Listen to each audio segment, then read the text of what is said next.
आज इस वीडियो में बात करेंगे नमामि गंगे परियोजना के बारे में। साथ ही ये भी चर्चा करेंगे कि आखिर इसका उद्देश्य क्या है। दरअसल गंगा नदी भारत की राष्ट्रीय नदी है। इस नदी को सबसे पवित्र माना जाता है। साथ ही इसकी लोग पूजा भी करते हैं। आपको बता दें कि भारत की सबसे लंबी नदी गंगा है, जिसकी लंबाई 2525 किलोमीटर है। गंगा नदी उत्तराखंड के उत्तरकाशी जिले के गंगोत्री ग्लेशियर से निकलती है और उत्तर प्रदेश, बिहार होते हुए पश्चिम बंगाल में जाकर यह सागर में विलीन हो जाती है। इस लंबे सफर के दौरान शहरों से निकलने वाली गंदगी ने आज इस नदी को सबसे ज्यादा प्रदूषित कर दिया है। गंगा नदी को पर्यावरण मंत्रालय ने सबसे ज्यादा प्रदूषित और खतरे वाली नदी घोषित किया था। वहीं गंगा को स्वच्छ और प्रदूषण मुक्त रखने के लिए प्रधानमंत्री नरेंद्र मोदी के नेतृत्व में महत्वपूर्ण योजना नमामि गंगे परियोजना बनाई गई। प्रधानमंत्री नरेंद्र मोदी जब वाराणसी से मई 2014 में सांसद के लिए निर्वाचित हुए, तब प्रधानमंत्री मोदी ने कहा था, मां गंगा की सेवा करना मेरे भाग्य में है। नमामि गंगे परियोजना की शुरुआत साल 2014 में ही किया गया था। नमामि गंगे परियोजना केंद्र सरकार की एक परियोजना है जो गंगा नदी की सफाई के लिए चलाई जा रही है। योजना और प्रबंध को बढ़ावा देने के लिए एक नदी बेसिन दृष्टिकोण अपनाकर प्रदूषण और गंगा नदी के संरक्षण के प्रभावी कमी सुनिश्चित करना इसका उद्देश्य है।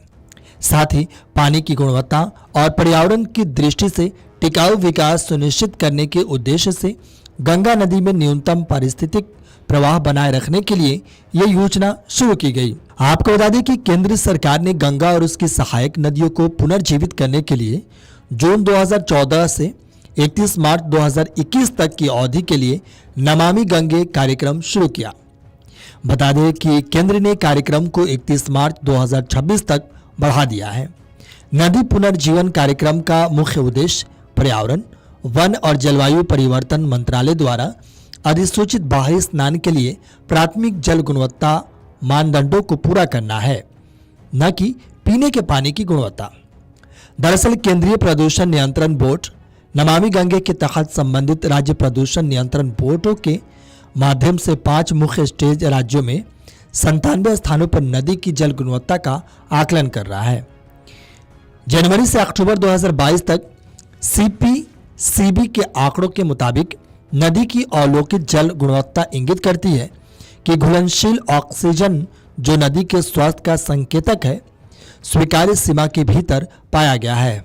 आपको बता दें कि केंद्र सरकार के मुताबिक गंगा नदी की सफाई एक सतत प्रक्रिया है और राष्ट्रीय स्वच्छ गंगा मिशन गंगा और इसकी सहायक नदियों के संरक्षण और पुनर्जीवन के लिए विभिन्न परियोजनाएं लागू कर रहा है। अब बताते हैं कि नमामि गंगे का उद्देश्य क्या है। जैसा कि सरकार ने समय समय पर साफ कर दिया कि नमामि गंगे कार्यक्रम का मुख्य उद्देश्य गंगा नदी के पानी को स्नान के लिए उपयुक्त बनाना है, पेयजल के लिए नहीं। नदी संरक्षण कार्यक्रम का मुख्य उद्देश्य खुले में स्नान के लिए प्राथमिक जल गुणवत्ता को लेकर पर्यावरण, वन और जलवायु परिवर्तन मंत्रालय द्वारा अधिसूचित मानदंडों को पूरा करना है, न कि पेयजल की गुणवत्ता को। सतही जल को, जिसमें नदियों का जल भी शामिल है, पीने योग्य या मानव उपयोग के लिए उपयुक्त बनाने के लिए आवश्यक उपचार और शुद्धिकरण से गुजारा जाना अपेक्षित है।